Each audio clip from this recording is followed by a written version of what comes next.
ഓം നമോ ഭഗവതേ വാസുദേവായ. ശ്രീ വിഷ്ണു സഹസ്രനാമ സ്തോത്രം നാമം 93. ഓം പ്രത്യയായ നമഃ. ഹരേ കൃഷ്ണ ഹരേ കൃഷ്ണ കൃഷ്ണ കൃഷ്ണ ഹരേ ഹരേ, ഹരേ രാമ രാമ രാമ ഹരേ ഹരേ. നാമം 93. പ്രത്യയഃ. ജ്ഞാനം എന്നാണ് പ്രത്യയശബ്ദത്തിന് അർത്ഥം കൽപ്പിച്ചിരിക്കുന്നത്. ഭഗവാൻ ജ്ഞാനമൂർത്തിയാണ്. തൈത്തിരീയോപനിഷത്ത് ബ്രഹ്മത്തെ നിർവചിക്കുന്നത് സത്യം, ജ്ഞാനം, അനന്തം ബ്രഹ്മ എന്നാണ്.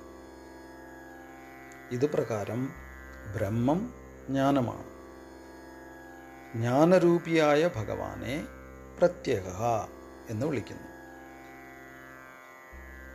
വ്യാകരണശാസ്ത്രപ്രകാരം പദങ്ങളെ ഘടിപ്പിക്കുകയും പദങ്ങളുടെ അർത്ഥം വിശദമാക്കുകയും ചെയ്യുന്ന ഭാഷാ ഘടകം എന്നുകൂടി പ്രത്യയശബ്ദത്തിന് അർത്ഥമുണ്ട്.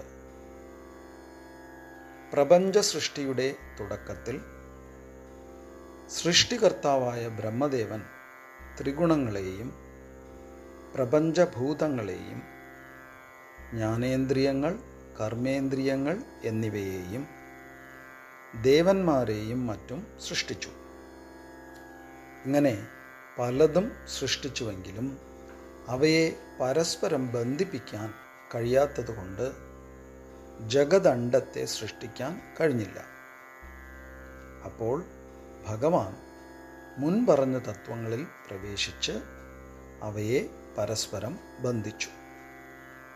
അങ്ങനെയുണ്ടായ ഹിരണ്മയമായ അണ്ഡത്തിനുള്ളിൽ ഹിരണ്യഗർഭനായി പ്രവേശിച്ച് അണ്ഡത്തെ ഭേദിച്ച് വിരാടരൂപനായി എന്ന് ശ്രീമദ് ഭാഗവതവും ശ്രീമദ് നാരായണീയവും വിവരിക്കുന്നു. ഇങ്ങനെ സകലതിനെയും ബന്ധിപ്പിക്കുന്നതുകൊണ്ട് ഭഗവാനെ പ്രത്യയഃ എന്ന് അഭിസംബോധന ചെയ്യുന്നു. ഹരേ കൃഷ്ണ.